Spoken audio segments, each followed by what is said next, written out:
ಸ್ಥಿತಿಗೆ ಬಂದಿದ್ದಂತ ಸರ್ಕಾರಿ ಶಾಲೆಯನ್ನ ಇಲ್ಲಿನ ಹಳೆಯ ವಿದ್ಯಾರ್ಥಿಗಳೆಲ್ಲ ಸೇರಿ ತಮ್ಮ ಸ್ವಂತ ಖರ್ಚಿನಿಂದ ಅಭಿವೃದ್ಧಿ ಕೆಲಸಗಳನ್ನ ಮಾಡಿಸಿದ್ದಾರೆ. ಇಲ್ಲಿ ಉಳಿಸಿದಂತ ಈ ಒಂದು ಶಾಲೆ ಏನಿತ್ತು, ಈ ಶಾಲೆ ಮುಚ್ಚುವ ಸ್ಥಿತಿಗೆ ಬಂದಿತ್ತು.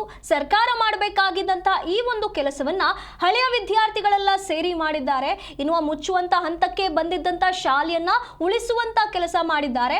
ತಾವು ಕಲಿತಂತ ಶಾಲೆಗೆ ಮರುಜೀವವನ್ನ ಈ ಹಳೆಯ ವಿದ್ಯಾರ್ಥಿಗಳು ನೀಡಿದ್ದಾರೆ. ಮಂಡ್ಯ ಜಿಲ್ಲೆಯ ಮದ್ದೂರು ತಾಲೂಕಿನ ಕೆಸ್ತೂರು ಗ್ರಾಮದಲ್ಲಿ ಇರುವಂತಹ ಈ ಶಾಲೆಗೆ ಮರುಜೀವವನ್ನ ನೀಡಿದ್ದಾರೆ. ತಮ್ಮ ಸ್ವಂತ ಹಣದಿಂದ ಪ್ರೌಢಶಾಲೆಯ ಅಭಿವೃದ್ಧಿ ಕೆಲಸಗಳನ್ನ ಮಾಡಿ ಒಂದು ಮಾದರಿಯನ್ನ ಸೃಷ್ಟಿ ಮಾಡಿದ್ದಾರೆ. ಹಳೆಯ ವಿದ್ಯಾರ್ಥಿಗಳು 2.5 ಲಕ್ಷ ವೆಚ್ಚದಲ್ಲಿ ಕಟ್ಟಡದ ದುರಸ್ತಿಯನ್ನ ಮಾಡಿದ್ದಾರೆ. ಇಲ್ಲಿ ಸರ್ಕಾರ ಮಾಡಬೇಕಾಗಿದ್ದಂತ ಕೆಲಸವನ್ನ ಇವರು ಮಾಡಿ ಕೆಸ್ತೂರಿನ ಹಳೆಯ ವಿದ್ಯಾರ್ಥಿಗಳು ಈ ಶಾಲೆಯನ್ನ ಉಳಿಸುವಂತಹ ಕೆಲಸವನ್ನ ಮಾಡಿದ್ದಾರೆ. ಬಾಗಿಲು ಮುಚ್ಚಬೇಕಿದ್ದ ಶಾಲೆಗೆ ಇವರು ಮರುಜೀವವನ್ನ ಕೊಟ್ಟಿದ್ದಾರೆ. ಪ್ರೌಢಶಾಲಾ ವಿಭಾಗದಲ್ಲಿ ಓದಿದಂಥ ವಿದ್ಯಾರ್ಥಿ, ಹಳೆಯ ವಿದ್ಯಾರ್ಥಿ.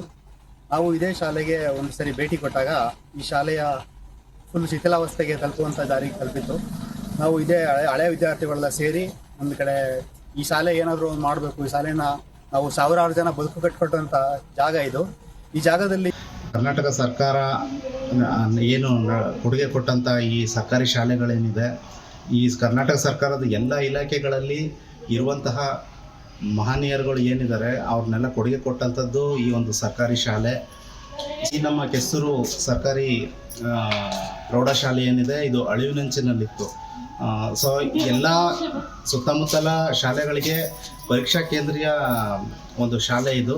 ಸರ್ಕಾರಿ ಪದವಿ ಪೂರ್ವ ಕಾಲೇಜು ಹಾಗೂ ಪ್ರೌಢಶಾಲೆ ಕೆಸ್ತೂರು, ಇಲ್ಲಿನ ಹಳೆಯ ವಿದ್ಯಾರ್ಥಿ.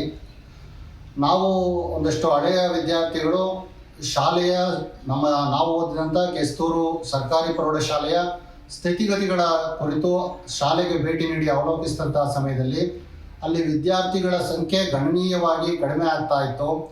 ಅದನ್ನು ನಾವೆಲ್ಲ ಗಮನಿಸಿದಾಗ ಯಾಕೆ ಈ ರೀತಿ ವಿದ್ಯಾರ್ಥಿಗಳ ಸಂಖ್ಯೆ ಕುಸಿತ ಆಗ್ತಾ ಇದೆ ಅನ್ನೋದನ್ನು ಮನಗಾಣಲಿಕ್ಕೋಸ್ಕರ ಅಲ್ಲಿನ ಶಿಕ್ಷಕರನ್ನು ಸಹ